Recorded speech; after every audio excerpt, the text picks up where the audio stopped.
નમસ્કાર વિદ્યાર્થી મિત્રો. ચેપ્ટર આપણે થિયરિકલ બેઝ પૂર્ણ કરેલ છે. હવે સ્વાધ્યાયના કેટલાક પ્રશ્નો જે થિયરિકલ બેઝ કે એમસીક્યુ બેઝ જે બોર્ડની અંદર પૂછી શકાય એવા છે, જેમાંનો એક સ્વાધ્યાયનો પ્રશ્ન 10.12 સમજાવો શા માટે. પહેલો પ્રશ્ન છે કે ક્લોરોબેન્ઝીનની દ્વિધ્રુવ ચાકમાત્રા સાયક્લોહેક્ઝાઇલ ક્લોરાઇડની દ્વિધ્રુવ ચાકમાત્રા કરતાં ઓછી છે. હવે દ્વિધ્રુવ ચાકમાત્રા ઓછી ક્યારે બને એ મુદ્દો આપણે સમજીએ.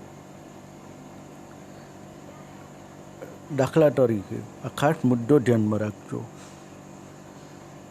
હેલાઇડ આયન પર આ રીતે અબંધકારક ઇલેક્ટ્રોન યુગ્મ રહેલા હોય. જો આ અબંધકારક ઇલેક્ટ્રોન યુગ્મ સ્થાનીકૃત હોય, સ્થાનીકૃતનો મતલબ સંસ્પંદન ન થતું હોય, સ્થાનીકૃત હોય તો ધ્રુવીયતા વધે, અને ધ્રુવીયતા વધે તો દ્વિધ્રુવ ચાકમાત્રા પણ વધે. આ મુદ્દો યાદ રાખવાનો. હવે હેલો એરિનની અંદર આપણે જોઈએ. બે અહીંયા પ્રશ્ન છે. એક છે હેલો એરિન અને બીજું આપેલું છે સાયક્લોહેક્ઝાઇલ ક્લોરાઇડ.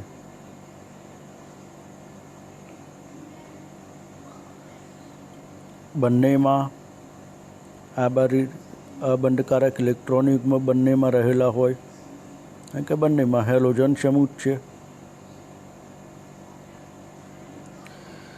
હવે આ ક્લોરોબેન્ઝીન અથવા હેલોબેન્ઝીન, એની અંદર આપ જોઈ શકો કે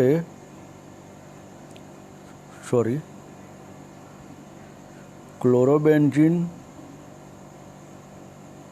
ની અંદર અથવા હેલોબેન્ઝીન આ જે અબંધકારક ઇલેક્ટ્રોન યુગ્મ છે એ સંસ્પંદનમાં ભાગ ભજવે, જે આપણે અગાઉ જોઈ ગયેલા છીએ. બીજું, આ જે કાર્બન કે જેનું સંકરણ sp2, બે મુદ્દા યાદ રાખજો. એક સંકરણ sp2, બીજું અહીંયા શું જોવા મળે? સંસ્પંદન. સંસ્પંદન બંધારણને પરિણામે આ જે ઇલેક્ટ્રોન યુગ્મ છે એ બેન્ઝીન વલય તરફ સ્થાનાંતર પામે. પરિણામે હેલોજન પરમાણુ તરફ ઇલેક્ટ્રોન ઘનતા ઓછી થાય અને પરિણામે ધ્રુવીયતા ઘટે. કોના કમ્પેરમાં? તો સાયક્લોહેક્ઝાઇલ ક્લોરાઇડ. બીજી વસ્તુ, અહીંયા જે કાર્બનનું જે સંકરણ જે છે sp2, જો sp2 સંકરણ હોય તો આ જે કાર્બન પરમાણુ એ સાયક્લોહેક્ઝાઇલ ક્લોરાઇડ, સાયક્લોહેક્ઝાઇલ ક્લોરાઇડ જેમાં કાર્બનનું સંકરણ sp3 હોય, sp3ની કાર્બનની વિદ્યુત ઋણતા ઓછી હોય અને sp2ની વધારે. એ અગાઉ પણ આપણે એસ લક્ષણની આધારે જોઈ ગયેલા છીએ. તો જો વિદ્યુત ઋણતા વધે તો સ્વાભાવિકપણે આ બંધના ઇલેક્ટ્રોન આના તરફ આકર્ષાય, એટલે હેલોજન ઉપર ધ્રુવીયતા શું થાય? ઘટે. જ્યારે આની અંદર એક તો જો sp3 કાર્બન, એટલે બંધના ઇલેક્ટ્રોન નીચેની તરફ ખેંચાવાનો પ્રશ્ન ઓછો બને, આ ન થાય. અને બીજી વસ્તુ કે હેલોજન પરમાણુ અહીંયા બંધના ઇલેક્ટ્રોન સાથે કોઈ સંસ્પંદન, આમાં સંસ્પંદન સાયક્લોહેક્ઝાઇલ ક્લોરાઇડમાં થતું નથી. અને સંસ્પંદન ન થાય એટલે આ જે ઇલેક્ટ્રોન જે છે એ શું રહે છે? સ્થાનીકૃત. અને સ્થાનીકૃત રહે એટલે ઇલેક્ટ્રોનની ઘનતા અહીંયા ભાગમાં શું થાય, ઇલેક્ટ્રોન ઘનતા વધી જાય, અને ઇલેક્ટ્રોન ઘનતા વધે એટલે ધ્રુવીયતા શું થઈ જાય, વધી જાય, અને માટે આની દ્વિધ્રુવ ચાકમાત્રા શું થાય, વધે. હવે આ જ પ્રશ્ન થિયરિકલ લખવો હોય તો એ મુદ્દા અને વિગતવાર થિયરીને આધારે આપણે સમજીએ. તો જો આપ જોઈ શકો છો અહીંયા કે ક્લોરોબેન્ઝીનની દ્વિધ્રુવ ચાકમાત્રા અહીંયા આપેલું છે મુજબ કેમ, તો પહેલી વસ્તુ કારણ, તો ક્લોરોબેન્ઝીન કાર્બનનું સંકરણ sp2, એની અંદર જે તમે મુદ્દા તમારે એડ કરવા હોય તો પહેલો મુદ્દો, તેમાં ક્લોરીનનો અબંધકાર એટલે ઇલેક્ટ્રોન યુગ્મ સંસ્પંદન છે બેન્ઝીન વલયમાં 2 અને 4, 2 અને 4 એટલે ઓર્થો અને પેરા સ્થાનમાં જે આપણે સંસ્પંદન બંધારણો દોરેલા છે ત્યાં શિફ્ટ થાય, એટલે કે સંસ્પંદન થાય, અને CClનો sp2 હોવાથી વધારે વિદ્યુત ઋણ બને. 2 કારણ છે, ક્લોરોબેન્ઝીનની ધ્રુવીયતા અને દ્વિધ્રુવ ચાકમાત્રા શું થાય, ઘટે. હવે સાયક્લોહેક્ઝાઇલ ક્લોરાઇડ, અહીંયા સાયક્લોહેક્ઝાઇલ ક્લોરાઇડનું બંધારણ ખોટું છે. અહીંયા બંધારણ આપણે આ રીતે દોરીશું, Cl કે સાયક્લોહેક્ઝાઇલ ક્લોરાઇડમાં વચ્ચે કોઈ બંધ નહીં આવે. આ રીતે આ જે કાર્બન એ sp3 કાર્બન કે જેની વિદ્યુતઋણતા ઓછી, બીજું આમાં સંસ્પંદન ન થાય, આમાં સંસ્પંદન થાય છે ક્લોરોબેન્ઝીનમાં, આમાં સંસ્પંદન થતું નથી. બસ સિમ્પલ સીધો જ વસ્તુ છે, અને એ કારણસર એમાં લખેલું છે કે તેમાં ક્લોરીન પરમાણુ પરનું, ક્લોરીન ઉપરનું અબંધકારક ઇલેક્ટ્રોન ક્લોરીન પર જ રહે, સ્થાનીકૃત રહે, સંસ્પંદન ના પામે, અને sp3 હોવાથી કાર્બન ઓછો ઋણ. આ 2 કારણથી સાયક્લોહેક્ઝાઇલ ક્લોરાઇડ વધારે ધ્રુવીય બન્યો, માટે એની ધ્રુવીય ચાકમાત્રા વધારે. એટલે એક બેઝિક મુદ્દો ધ્યાનમાં રાખજો. ત્યાર પછીનો પ્રશ્ન છે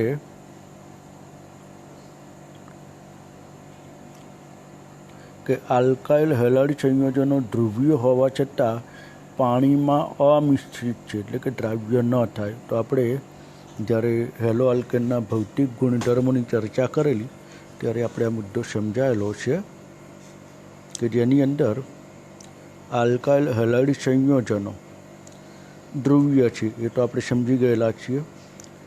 હેલો આલ્કેનની પાણીમાં દ્રાવ્ય બનવા માટે H2Oમાં રહેલો HO બોન્ડ H અને પાણીના અણુ વચ્ચે આ રીતે બીજો પાણીનો અણુ અહીંયા, તો આ 2 વચ્ચે અહીંયા જે H બંધ રચાયેલો હોય, હાઇડ્રોજન બંધ, આ જે છે એ હાઇડ્રોજન બંધ કહેવાય.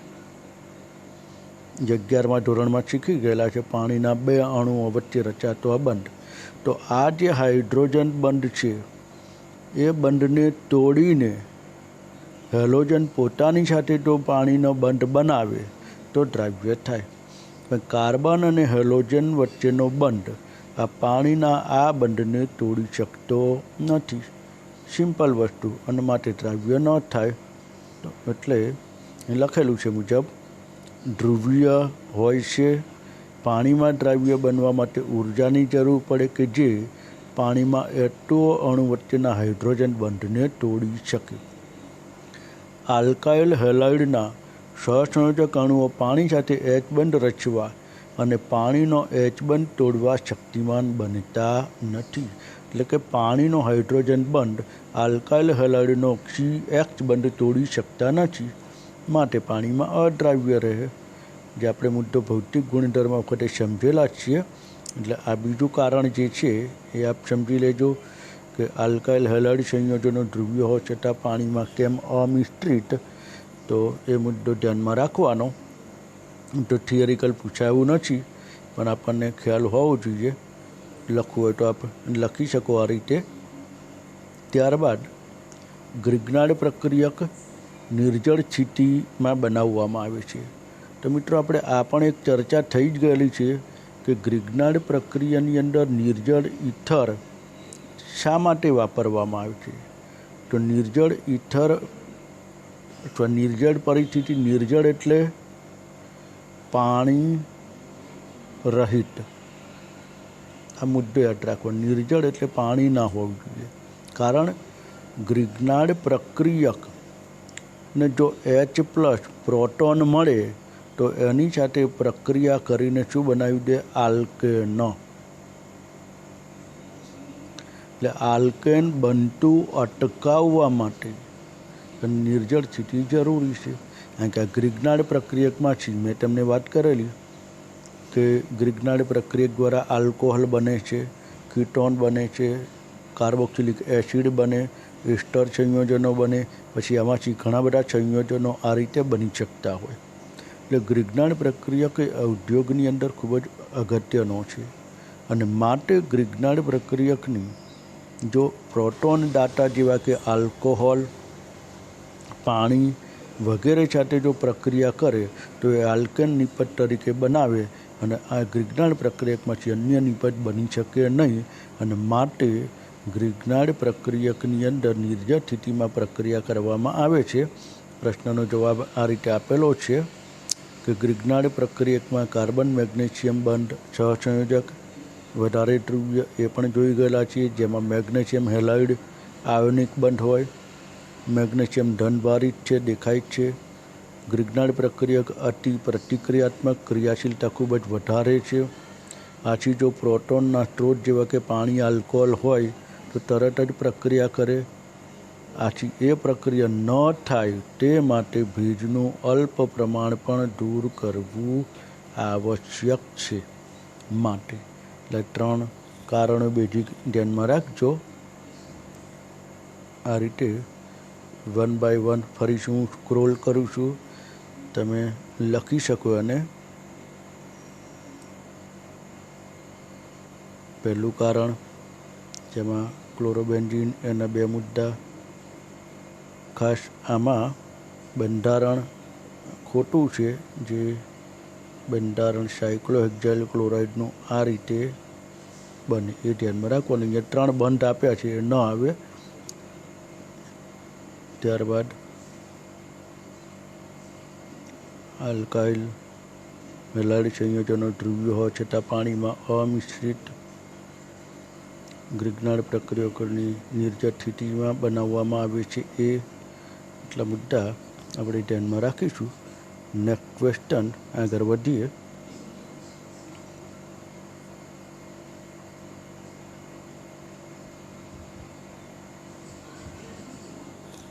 નેક્સ્ટ 10.15નો પ્રશ્ન.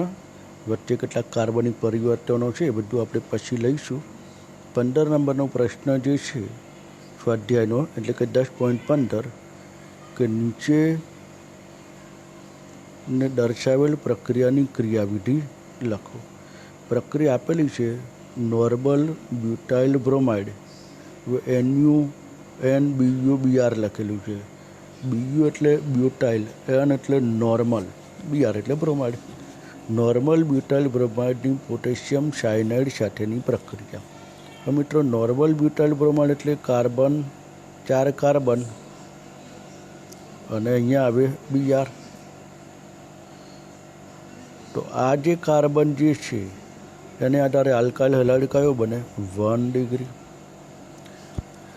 કેશિયન સાથેની પ્રક્રિયા છે કે જેમાં સાયનાઇડ દ્વારા Brનું શું કરવામાં આવે? વિસ્થાપન. અને માટે એ જે પ્રક્રિયા છે એ કઈ કહેવાય? કેન્દ્રાનુરાગી વિસ્થાપન. અને જો 1 ડિગ્રી આલ્કાઇલ હેલાઇડ હોય તો કેન્દ્રાનુરાગી વિસ્થાપન એ કઈ ક્રિયાવિધિ મુજબ થાય? SN2. અને માટે આની ક્રિયાવિધિ તમારે જે કંઈ લખો એ બધું શું સમજાવી દેવાનું? SN2 મુજબ સમજાવી દો એટલે બધું વસ્તુ ક્લિયર થઈ જાય. જે ક્રિયાવિધિ જે છે એ ડિટેલ્સ બહુ સમજાવતો નથી તમને, કારણ કે અગાઉ આપણે બધું સંપૂર્ણપણે સમજી ચૂકેલા છીએ. અને 1 by 1 મુદ્દા જોતા જઈએ. તો NuBr નોર્મલ બ્યુટાઇલ બ્રોમાઇડની કેશિયન સાથેની પ્રક્રિયા છે. આ રીતે Br દૂર કરીને CN દાખલ થઈ જાય.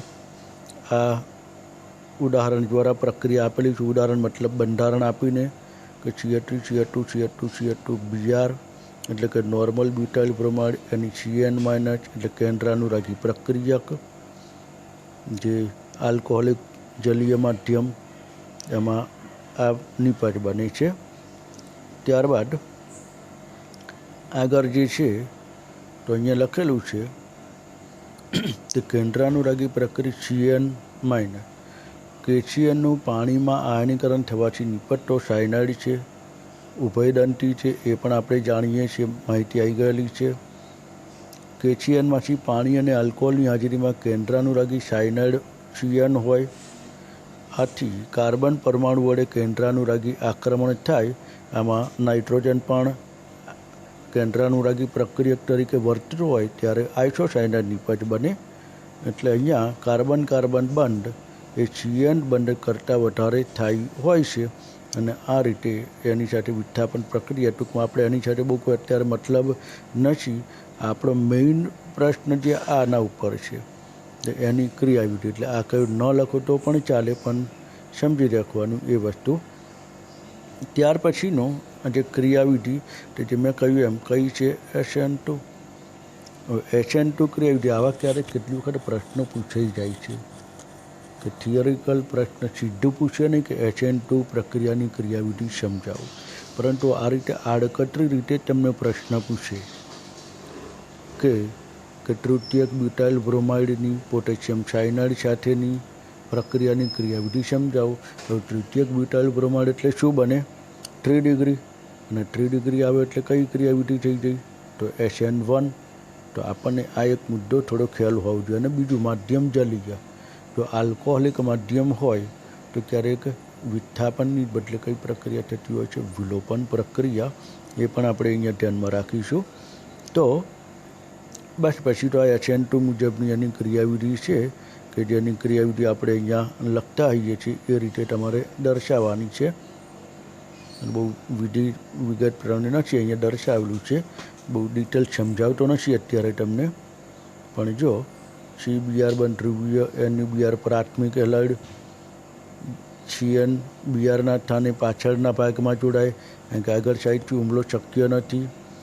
દ્વિતીય ક્રમની કારણ કે SN2 પ્રક્રિયાનો વેગ બંને ઉપરની સાંદ્રતા પર આધારિત દ્વિઆણિમીય તરીકે ઓળખવામાં આવે। બસ સીધું એની ક્રિયાવિધિ વર્ણન કરવાનું નથી, આપણે ડાયરેક્ટ એને દર્શાવી દેવાનું છે। બસ આ રીતે અહીંયા તો અહીંયા તમે જુઓ કે કાર્બન સાથે CH2Br 2 હાઇડ્રોજન અને પ્રોપાઇલ ટોટલ બ્યુટાઇલ આખું થઈ ગયું। CN સાથેની આ પ્રક્રિયા બેક સાઈડ છે, આ હુમલો છે, અને એ રીતે પહેલાં અહીંયા મધ્યસ્થ નિપજ જે સંક્રાંતિ અવસ્થા દર્શાવે છે, જ્યારે CN અને Br બંને હાજર છે ત્યારે આ જે અહીંયા જે બંધ આપેલા છે એ બંને કેવા છે? ત્રુટક, એટલે કે એક બંધ C અને Br વચ્ચેનો બંધ નિર્બળ બનતો જાય અને C અને CN વચ્ચેનો બંધ એ પ્રબળ બનતો જાય, જે પણ આપણે માહિતી જોઈ ગયેલા છીએ। એટલે આ ટૂંકમાં એની ક્રિયાવિધિ છે। એટલે આપણે ફક્ત ક્રિયાવિધિ આટલી જ લખવાની, બહુ વર્ણનની કોઈ જરૂર હોતી નથી। જે આપણને ખબર હોવી જોઈએ કે સ્પેસિફિક આ કઈ ક્રિયાવિધિ સમજાવવા માગે છે, અને પછી આપણું જે મૂળભૂત SN1 SN2 મુજબનું વર્ણન છે એ બેઝી જ આ ઉદાહરણને આધારે એ વર્ણન તમે ત્યાં દર્શાવી શકો। એટલે આ એક પ્રશ્ન, એક સારો પ્રશ્ન છે, એટલે એ ધ્યાનમાં રાખજો 10.15નો। ત્યારબાદ આગળ બીજો પ્રશ્ન જોઈએ। પરિવર્તનો આપણે અહીંયા સ્કીપ કરીએ છીએ અત્યારે। છેલ્લો ચેપ્ટરનો પ્રશ્ન જે 10.22નો પ્રશ્ન જે છે બહુ સરસ પ્રશ્ન છે। આ MCQ તરીકે પણ પૂછી શકે અને એક માર્કના 2 કે 3 પ્રશ્નો આવા પૂછીને 3 માર્કનો થિયરિકલ પ્રશ્ન પણ બનાવી શકે। પ્રશ્ન એ રીતે આપેલો છે, શું થાય છે જ્યારે N-બ્યુટાઇલ ક્લોરાઇડની આલ્કોહોલિક KOH સાથે પ્રક્રિયા કરવામાં આવે? મિત્રો, જ્યારે હેલો આલ્કનની પ્રક્રિયાઓ આપણે અભ્યાસ કર્યો ત્યારે મેં ખાસ કહેલું, જો જલીય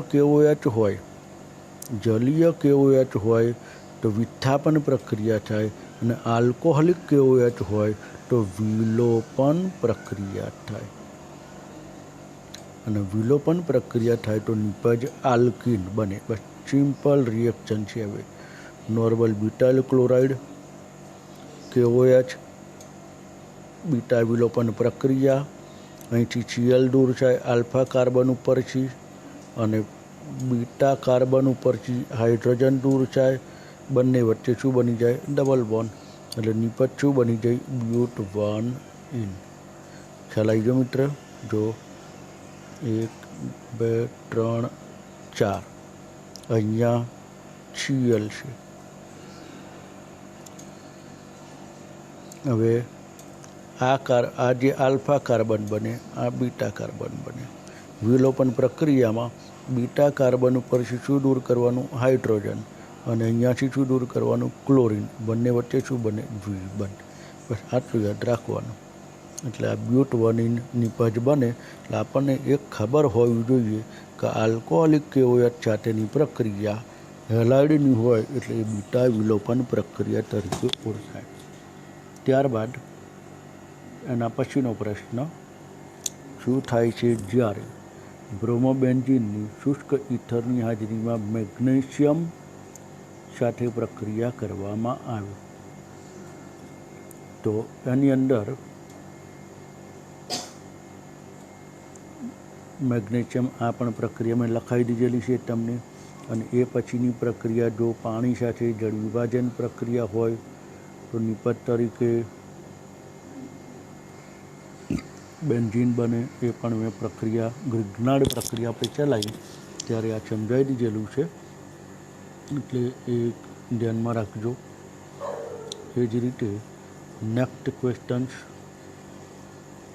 શું થાય છે જ્યારે ક્લોરોબેન્ઝીનનું જળ વિભાજન કરવામાં આવે વાસ્તવમાં હેલોએરિનની કેન્દ્રાનુરાગી વિસ્થાપન પ્રક્રિયા તો અહીંયા જે આપેલી છે એ પ્રક્રિયા જોઈએ તો હેલોએરિનની કેન્દ્રાનુરાગી વિસ્થાપન પ્રક્રિયા એટલે કે Clનું OH દ્વારા વિસ્થાપન થયું પણ એ તો મુશ્કેલ છે જેના 4 કારણો મેં તમને કદાચ સમજાતા યાદ હોય નંબર 1 કારણ સંસ્પંદન અસર નંબર 2 સંકરણ તફાવત નંબર 3 અસ્થાયી ફિનાઇલ કેટાયન અને નંબર 4 ઇલેક્ટ્રોન ધનિક અપાકર્ષણ આ 4 કારણોને કારણે એની પ્રક્રિયા મુશ્કેલ છે પરંતુ આ રીતે આ જે પ્રક્રિયા 623 કેલ્વિન તાપમાને અને 300 વાતાવરણીય દબાણે આ પ્રક્રિયા થાય છે જેને કદાચ ખ્યાલ હોય તો મેં નામ પણ આપેલું ડાઉ પદ્ધતિ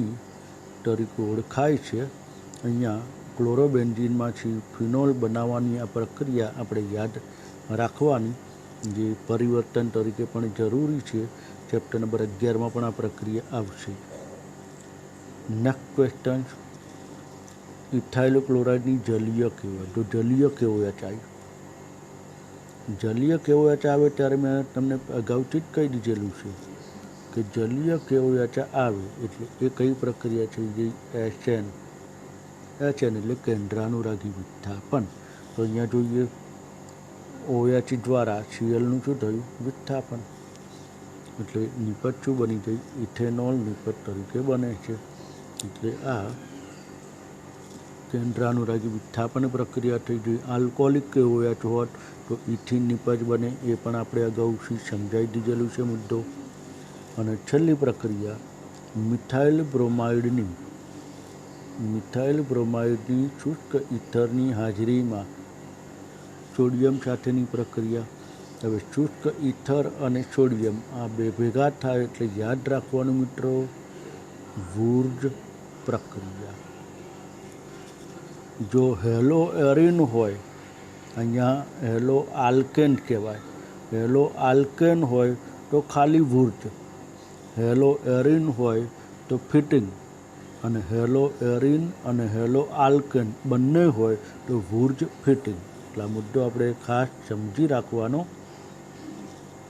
તો અહીંયા મિથાઇલ બ્રોમાઇડની શુષ્ક ઇથરની હાજરીમાં સોડિયમ સાથેની વૂર્જ પ્રક્રિયા છે અહીંયા આ રીતે ઉલ્લેખ કરી શકાય અને વૂર્જ પ્રક્રિયાથી બમણા કાર્બન ધરાવતો આલ્કેન ઇથેન નિપજ તરીકે બને કારણ કે અહીંયા મિથાઇલ બ્રોમાઇડ છે એટલે મિથાઇલ બ્રોમાઇડમાંથી ઇથેન નિપજ તરીકે અહીંયા પ્રાપ્ત થાય તો આ રીતે અહીંયા સ્વાધ્યાયના આ જે પ્રશ્નો જે છે એ અગત્યના પ્રશ્નો છે ત્યાર પછી એક છેલ્લું રહ્યું છે હજુ મિથાઇલ ક્લોરાઇડની પોટેશિયમ સાયનાઇડ સાથેની પ્રક્રિયા.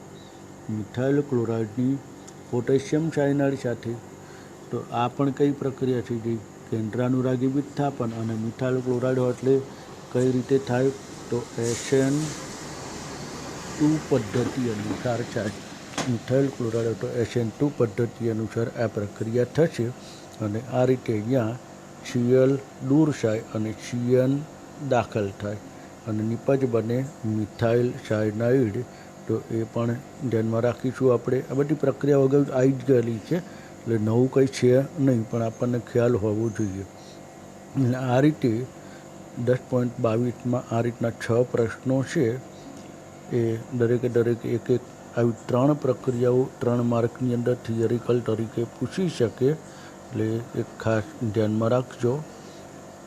અહીંયા હવે ચેપ્ટરની અંદર એક કાર્બનિક પરિવર્તન બાકી રહે છે અને એક બહુ સરસ પ્રશ્ન જે 21 નંબરનો પ્રશ્ન છે એ આપણે અહીંયા બાકી રહે છે. આ જે પ્રશ્ન જે છે એ પ્રશ્નની પછી આપણે ચર્ચા કરીશું. કાર્બનિક પરિવર્તન એ બહુ જ અગત્યના છે, સમજાવવા પડે એવા છે બધા જ. એટલે હવેના પોઈન્ટ માટે ચેપ્ટરનું આ મેં વચ્ચે 2-3 દિવસ ગેપ એટલા માટે આપ્યું છે. એક તો રિવિઝન કરી દો જેટલી બી બધી જ પ્રક્રિયાઓ છે કે હેલો આલ્કેન કેવી રીતે બને છે, કે આલ્કોહોલમાંથી હેલો આલ્કેન, આલ્કિનમાંથી હેલો આલ્કેનની બનાવવાની અલગ અલગ પદ્ધતિઓ, આલ્કેનમાંથી હેલો આલ્કેન એટલે કે હાઇડ્રોકાર્બનમાંથી ઓવરઓલ બધી પદ્ધતિઓનો અભ્યાસ કરી લો. ત્યારબાદ એના રાસાયણિક ગુણધર્મો ધ્યાનમાં રાખો. દરેક વસ્તુ તમે ધ્યાનમાં રાખશો એને આધારે કાર્બનિક પરિવર્તન તમને ખ્યાલ આવશે. નેક્સ્ટ ટોપિક આપણે કાર્બનિક પરિવર્તન, ઘણા બધા પરિવર્તનો આપેલા છે એટલે એ આપણે પૂર્ણ કરવાનો પ્રયાસ કરીશું.